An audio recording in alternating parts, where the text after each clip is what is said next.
Mandatory is the word that just keeps me going. Since the beginning of my career, I kind of just came up with it and just put it out there, and some people liked it, but I use it in everyday life.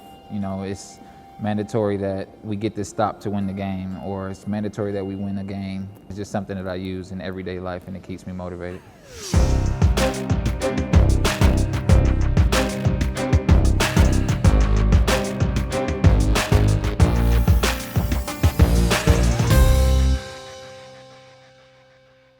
I started taking basketball seriously when I realized I was able to play at a college level.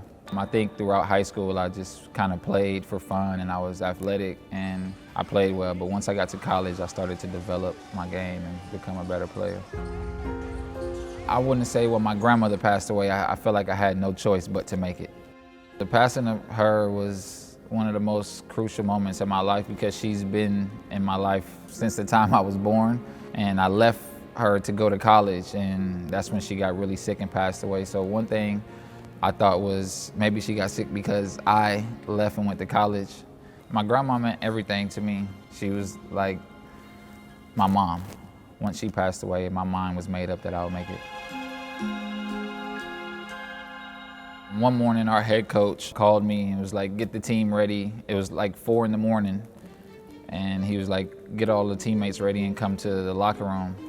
And we were all confused when we got there, but Coach Ward was gone at the NCAA tournament, and we knew that. But when we got to the gym, we saw his car there. So I was like, oh, Coach Ward's back, and everybody was excited because we thought Coach Ward was back, and we haven't seen him in a week or two. And Coach walked up to the front of the locker room and was like, there was a plane crash last night, and Coach Ward was the only person not in the locker room. And he told us everything that happened. You could just hear like a pin drop, like it was just silent, like everybody was just like stuck.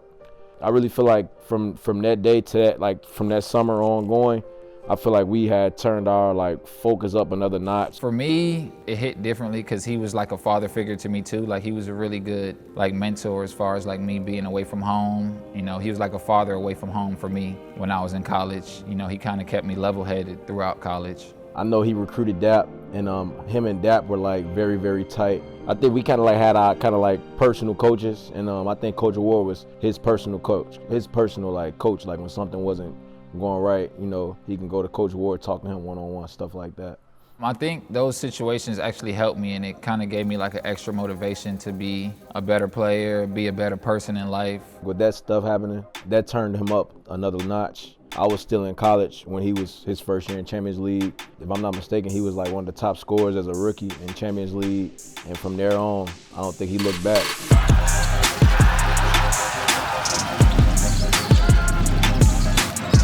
Strong move, penetrates his left, makes contact. I think me playing in Champions League my first year kind of helped me because we played against top teams and I had good performances. And I ended up going to the NBA from there.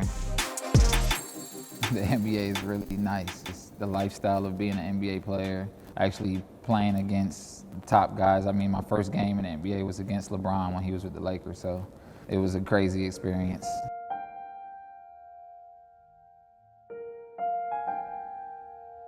I feel like Dap is one of the top wing players in Europe in my eyes, and I'm not just saying that because it's my boy.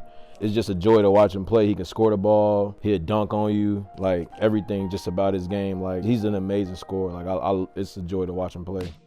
Nothing was ever given to me, so every time I go out on the court, I compete at the highest level I can, especially when I play against people with big names. We all had that underdog mentality because, you know, coming from Illinois State to mid-major, you know, mid-majors is not really respected, of course, but like we're always the underdogs, you know, and I feel like with that chip, we also like carry that with us, and we take pride in being underdogs.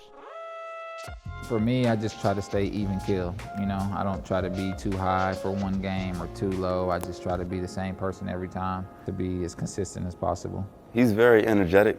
You know, he might come off as a quiet person at first, but I mean, I guess once you get to know him, he's very energized all the time, good energy, always positive, and he's a good person. It's been like a big brother to me since the Illinois State days. He's always assertive with everything. He's a great leader. When he's around, I just feels like everything is gonna be all right. Like, I don't know, that kind of sounds kind of weird, but like I just look at him like a real big brother to me.